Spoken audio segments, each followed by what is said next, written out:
Ok, minha gente, estamos de volta e a gente começou a bater papo e o pessoal participando muito com a gente aqui, muito mesmo. A Maria Felícia, lá no Rio de Janeiro, ela é muito católica, né? Ela sempre bota a posição dela, muito bacana isso. Deixa eu ver aqui... e tá o debate aqui, tá o debate, mas esse debate aqui eu não vou entrar nele não, tá, gente? Não vou entrar nisso aqui não. Que já entrou até em pedofilia, bobagens ali. Quer dizer, bobagem não, coisa séria, mas aqui não é o meu tema aqui. Meu tema aqui hoje é a família. E acabou que a gente foi para a política, mas a política faz parte realmente de tudo. A política, você faz política com teus filhos? Não, a política não tem como sair dela, né? Você tem como organizar, administrar, você tem que... Todo ser humano é político, né? Todo ser humano, o ser humano, né? Não tem como escapar da política, né? Mas as pessoas não sabem disso. Não, infelizmente não. Porque o Brasil, ele é um país, a gente acaba não trabalhando sobre essa questão política, né? Do que seria a política, a administração, aquilo que está dentro de uma responsabilidade, a sociedade em si, que é um papel mais amplo, né? E a gente entra muito nos debates partidários. Aí eu acho que é aí que a gente perde um pouco, né? Porque aí quem não é de um partido é de outro, ou tem aquele que então não vai querer ser de partido nenhum. Sendo que o ser humano precisa entender, né? Isso é até um papel da educação, né? Trabalhar essas questões básicas de política, porque a gente não tem como escapar, né? Então... Isso acaba afetando a educação num todo. Eu vejo assim, porque se você não consegue levar uma política sem ser partidarista, sem se falar de partidos, isso acaba afetando a educação. Tanto que eu acho que a educação hoje, ela está muito enfraquecida. Da minha época, por exemplo, sim, ela é completamente diferente. Sim, porque a gente acaba... eu penso que deixando de lado alguns debates importantes, né? Porque tudo aquilo que o aluno ele aprende na escola, aquilo tem que ser, de certa maneira, a gente gosta de fazer muito isso lá na escola. O aluno ele vai... É aquela pergunta do aluno, né? Todo aluno faz. Puxa, eu vou aprender isso para quê?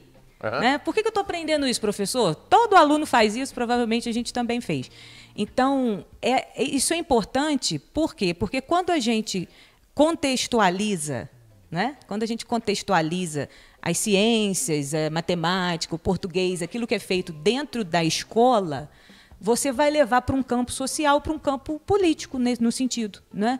Então, é importante a escola fazer esse papel de linkar aquilo que o aluno ele aprende, não deixar solto. O aluno é um ser social, ele é um cidadão, não é? Ele já é um cidadão e ele daqui a pouco ele vai ter responsabilidades e deveres, não é? Quando ele for maior de idade. Então, se a gente não treiná-lo, se não formar ele dessa maneira, quando ele tiver, for a vez dele então de se colocar, ele vai ter pouco conhecimento, ele não vai fazer essas associações, essas contextualizações. Puxa, isso aqui eu aprendi lá, olha, na prática funciona assim, né? Então ele precisa fazer a gente, como escola, a educação precisava, né, fazer esse trabalho. A moral e cívica, por exemplo, foi um curso que saiu, a gente não vê mais, não tem mais moral e cívica na escola pública. Não, já não tem OSPB, né? Depois a gente tinha os estudos sociais, né? Virou história, né, de certa maneira, mas eu penso que contextualizar para a nossa realidade. A gente tem um projeto lá na escola, acho que eu até falei dele aqui da outra vez, né? Que é o Roteiro Interdisciplinar de Pesquisa. E ele fala sempre de Teresópolis, por exemplo. O tema é sempre Teresópolis e os alunos desenvolvem pesquisa ao longo de um ano.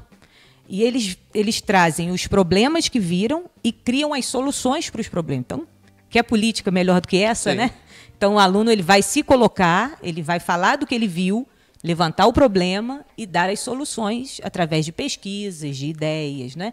Então, a gente pensa que assim, quando ele crescer, quando ele for maior, ele vai ter uma visão muito mais clara, né, da importância dele na sociedade. Então, para a gente, isso aqui é política, né? E ele vai ter condição de ter critérios de escolha depois também, né?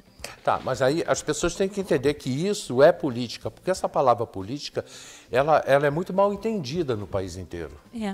É porque é aquela coisa, né? O Brasil entrou na política partidária? Entrou na política partidária e a gente cresce, né? Ouvindo falar, a gente tenta não fazer tanto isso lá na escola. o Brasil, país da corrupção, né? A gente ficou taxado dessa maneira, é tão ruim. Não é porque o Brasil tem tanta coisa boa, tem tantos projetos bons, tem tantas pessoas fazendo tantas coisas. Então, a gente precisa mostrar esse lado, não é? Porque a gente não sabe qual aluno, quem é aquele aluno que está sentado ali. Né? Você não sabe. O que aquele aluno vai ser? Ele pode ser, de fato, um político, mas ele pode fazer diferença na sociedade, ele pode fazer diferença na família. Não é o primeiro núcleo, né? O primeiro núcleo. Então, daí a importância da educação. E aí eu acho que a educação hoje no Brasil, principalmente, obviamente, na escola pública, né, ela vem caindo muito, mas você não sabe quem é aquela criança que está ali, que futuro aquela criança teria ou terá. Sim, com certeza. A gente tem futuros, né? A escola tem nas mãos o futuro, de fato, né? Exatamente. A gente lida com eles, eles estão ali sentados olhando, dependendo de nós de certa forma, né? As mães não falam isso, lá na escola a gente ouve muito, né? Que as mães falam, não, mas se a professora falou, está falado. A gente pode até falar que é de um jeito, mas a professora falou, então meu filho vai dizer, não, foi a tia que falou que é desse jeito, mãe. Então, o professor, a escola, influencia muito a criança. E a gente não, de fato, a gente tem eles ali por tantos anos, não é? Por horas ao longo do dia. Então, e por vários anos, um aluno entra na escola, às vezes, aos 2 anos, aos 2 aninhos, que seria aquele aluno que chega mais cedo lá, e ele vai sair quase que aos 16, 17 anos. São muitos anos de preparação. Né? Então, é valioso demais a escola. Né? Eu tenho 2 comentários aqui. Aliás, eu tenho um monte de perguntas aqui, mas não dá tempo de eu fazer isso tudo. Não vou entrar em algumas coisas aqui que o Marcos Rabito está botando. Mas, comentários. A Maria Felícia, ela botou, a formação religiosa... Eu vou transformar o seu comentário numa pergunta. A formação religiosa na infância é importante de forma consciente? Você tem a formação religiosa? Eu diria que eu tenho, né, desde pequena, desde o meu bisavô. Né? Pelo menos a gente conhece essas histórias na minha família. Né? O que acontece? Vai fazer parte do que a gente estava falando da cosmovisão que se tem. Ninguém é neutro, Hélio.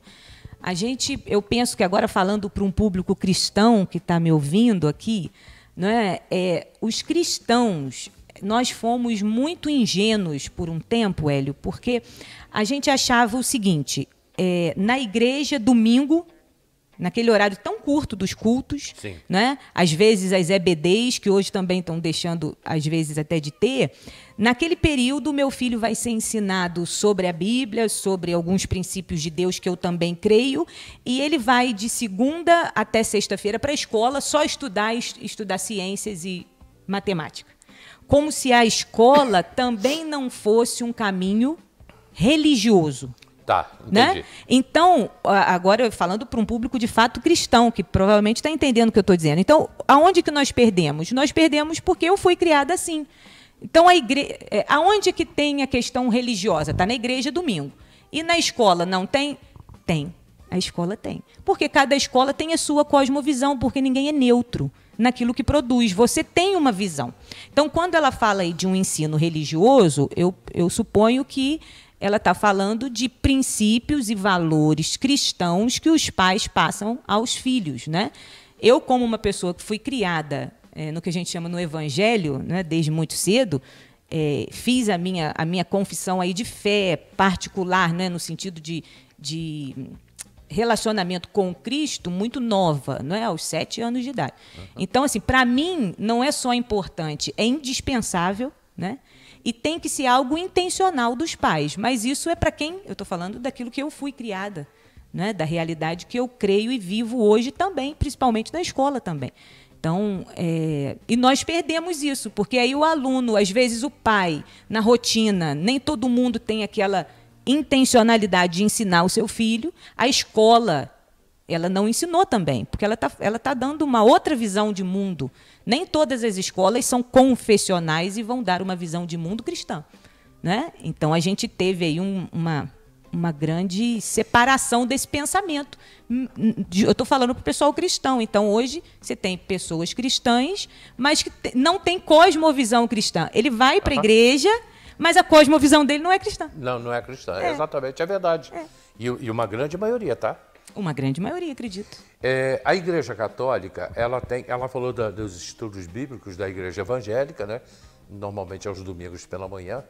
E a Igreja Católica, ela tem o estudo do catecismo. É o catecismo, que é a mesma coisa. Que chega ali, mais ou menos, tem pequenas diferenças, tá? Mas é o estudo bíblico. Já as casas espíritas, ele tem, o nome é esse mesmo, o estudo bíblico, que eles fazem 2, 3 vezes por semana.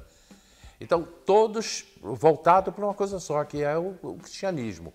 O Leandro, a Bíblia é muito importante, a leitura da Bíblia, né? A gente fala isso muito lá na escola. Às vezes os pais vão lá, mas às vezes perguntam qual é a denominação. Não, não. A gente prioriza a Bíblia, porque você lendo a Bíblia, né, ela vai revelar ali aquilo que ela é viva. Então, a gente crê dessa forma. Então, é muito importante você ter esse tempo de leitura e estudo da Bíblia, né? O Leandro fez um comentário aqui muito interessante. Falta no currículo nacional de base um conteúdo que explica as funções dos poderes constituídos da República, criando no aluno as bases para ele se situar enquanto sujeito na sociedade. Enfim, os princípios de cidadania. Isso realmente, na escola pública, acabou. Na escola particular tem, né? A gente tem, mas eu concordo com ele. Ainda é pouco, né? A gente fala sobre isso, essa estrutura que ele está dizendo no currículo, normalmente ela passa lá no terceiro ano, que a gente chama hoje, os alunos de terceiro ano, que são alunos por volta de 8, 9 anos, né? Então, eles falam dos 3 poderes, dos poderes constituídos, do voto e tal, mas e depois aquilo passa. Aquilo passa, né? E na correria, porque a escola tem muitas atividades, né, o ano letivo passa muito rápido. Então, se você não montar um projeto, se você não tiver essa visão, pode ser que você não consiga falar muito mais sobre isso. Eu concordo com ele, né? Teria que ter um pouco mais de intenção, porque aí, quando a gente recebe, né, hoje a gente tem a nossa base nacional comum curricular, que toda escola precisa cumprir. Então, quando a gente recebe isso de forma mais efetiva, às vezes, a escola tem que se organizar para atender essa demanda que, às vezes, o governo pede, né? Ô, Marco, tu é muito chato, cara. Ele botou aqui, pelo vídeo do comercial do Bom Pastor, vocês têm material do Mackenzie, ou seja, da escola presbiteriana? Sim, a escola não é presbiteriana, né? A escola utiliza, Marcos, o material do Mackenzie, Sistema Mackenzie de Ensino. Nós estamos em parceria com eles há bastante tempo. E por que a gente usa não sei se foi ele que perguntou a questão teológica, eu não vou falar minha questão teológica, escatológica, não, mas não é em tudo que eu penso como os presbiterianos. Né? Mas por que o material é muito importante para mim? Porque a visão de mundo, a visão do material é uma visão cristã.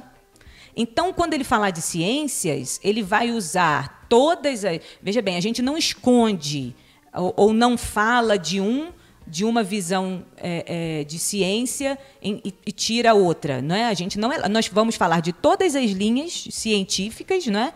Mas a gente acredita no design inteligente, que é algo que, como escola cristã, nós falamos.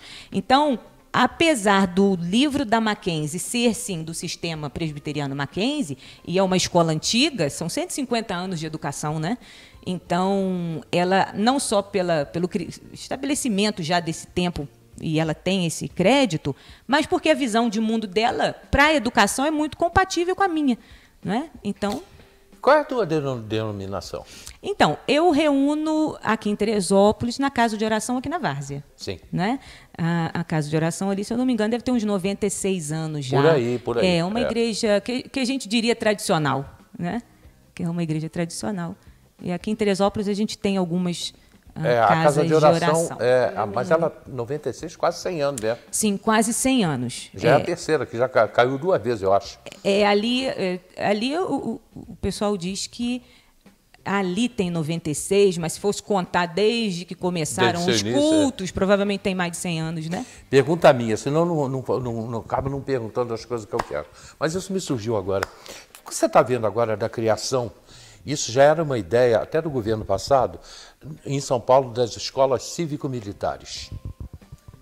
Então, não é criar, transformar. Transformar, né? Umas escolas. Ô Hélio, eu sou a favor da educação. Eu sou a favor da educação.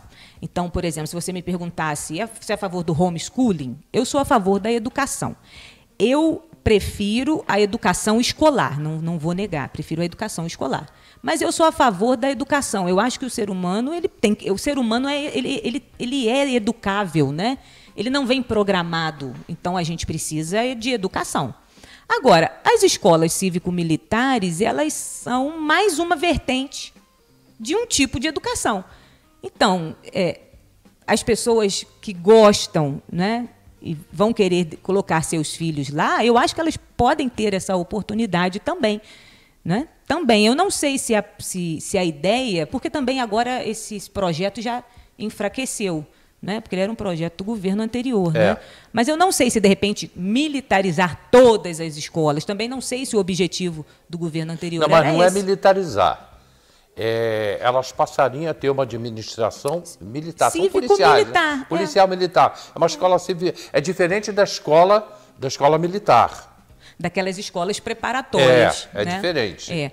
Aqui em Teresópolis, eu não sei se chegou a ter, né? A gente, eu acho que não chegou. Não pública, não pública. Particular, acredito que até tenha. Mas, assim, eu não... Eu vou te ser sincera que eu não sou muito... Eu não costumo estudar tanto as questões dos perfis de cada escola. Então, eu não sei como funciona na prática de currículo, na rotina, né, na parte didática, com os professores, porque teria que fazer um estudo muito grande. Né? Agora, eu creio que a escola cívico-militar tem público para cívico-militar. Né? Assim como uma escola cristã tem público para escola cristã. Certeza. Então, não penso que seria o objetivo negar isso. Não é? Eu tô com Impor, uma pessoa, não, mas negar também não. Eu estou com uma pessoa aqui pelo Facebook, é uma professora de música, maestrina, autora, escritora, é uma pessoa assim, maravilhosa, minha amiga, minha super irmã, que é a Sônia, que hoje já há algum tempo comanda o Grêmio Musical Paquequé. Você conhece a Sônia? Não conheço, mas o Grêmio eu já conheço. Tá. A Sônia, de vez em quando, vem aqui no programa. Ô, Sônia, eu sei que você não está podendo durante esses últimos dias, mas eu quero te convidar, Sônia, para você vir aqui no programa junto com a Ananelli para a gente fazer um programa, fazer um debate aqui, você, a Ananelli. Eu chamei a Marcela, esposa do Márcio, que está lá dos Emirados, ela está em Teresópolis, mas a Marcela está trabalhando, não pôde, na parte da manhã ela não pode. O Magno Bodoelli, eu te amo também, sou chato, mas chato de amor. Então, Maria Felícia, antigamente tinha-se o ensino católico em qualquer escola, e não somente nas escolas particulares. Mas o ensino, isso foi tirado. Muita coisa foi tirada. E essa mudança agora nessa nova forma do segundo grau? É o novo ensino médio, né? Que também tem debate. Desde que foi criado, tem debate. Pois é. Não é? Teve se eu não me engano, no ano passado, no ano retrasado, acho que foi 2022, se eu não me engano, teve até uma ameaça de suspender esse currículo, né? Mas aí não. Então, o que foi pior, porque aí quando se entra em debate, não é? Você acaba ficando sem um padrão, parece, né? O que foi definido, então? Mas, assim, o que eu acredito do novo ensino médio, ele trouxe algo positivo. Sempre tem algo positivo e algo negativo. O que ele trouxe de positivo foi que a gente já gosta muito, a gente já trabalhava, que seriam os itinerários formativos, que é até algo que a gente estava falando aqui. Né? Qual que é a ideia? É linkar o aluno à vida profissional. Não é? Porque daqui a pouco o ensino médio são 3 anos, ele já vai saindo, não é? Já é o momento de saída dele, de assumir a vida adulta, de se assumir enquanto esse ser, não é, social de responsabilidade. Então, ele tem essa vertente de colocar o aluno num itinerário formativo para que, de fato, ele tenha esse tempo de pensar no seu futuro. Isso não é ruim. Eu penso que o debate maior, que é o grande debate, é porque existe uma formação geral básica, que ela diminuiu muito a sua carga horária de aula. né?